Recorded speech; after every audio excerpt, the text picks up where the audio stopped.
ہیں فیصل قریشی صاحب کہ اس ملک میں آگ لگ جائے. یہ 2-3 لوگ نہیں ہیں, یہ پاکستان میں کوئی 1-2 ہزار نہیں ہے. FIA سائبر کرائم کی رپورٹ کے مطابق جو مجھے آج دکھائی گئی ہے اس کے مطابق ان کی تعداد پاکستان میں 4 لاکھ ہے.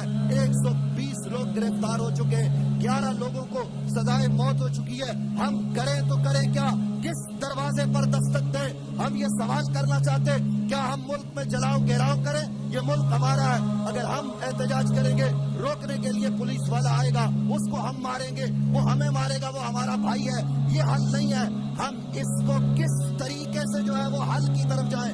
حل یہ ہے کہ والدین اپنا کردار ادا کریں. ہمارے یونیورسٹیز کے VC سے لے کر ہمارے یونیورسٹی کے شعبوں کے سربراہ تک, پروفیسر اور لیکچرار تک, آپ کے ملک میں تو حال یہ ہو گیا ہے کہ تالیہ قسم کے لوگ آپ کے ہاں لیکچر دے رہے, اور یہ کسی ایک گھر کی کہانی نہیں ہے, اب گھر گھر کی کہانی بن چکی ہے. محترم فیصل قریشی صاحب, مجھے بولنے دیجئے, اجازت دیجئے میں عرض کروں, اس میں کسی مسلک اور مکتب کا کوئی جو ہے وہ امتیاز نہیں. ایک عالم دین توہین کرتے ہوئے پکڑا گیا, دیوبند مسلک کا ہو یا بریلوی کا ہو یا اہل تشیع کا ہو یا غیر مقلدین کے ہاں سے ہو, اہل حدیث کے ہاں سے, لا الہ الا اللہ محمد رسول اللہ. آج انہوں نے مجھے جو رپورٹ دکھائی ہے اس رپورٹ کو دیکھ کر میرے رونگٹے کھڑے ہو گئے. یہ سب اس ملک میں ہو رہا ہے. اے والدین, اپنا حق ادا کرو, بچوں کی نگرانی کرو, اور بچوں کی نگرانی ہم نے اس طرح سے کرنی ہے. اس دن مفتی ابو محمد صاحب نے ایک اپلیکیشن کی طرف اشارہ کیا تھا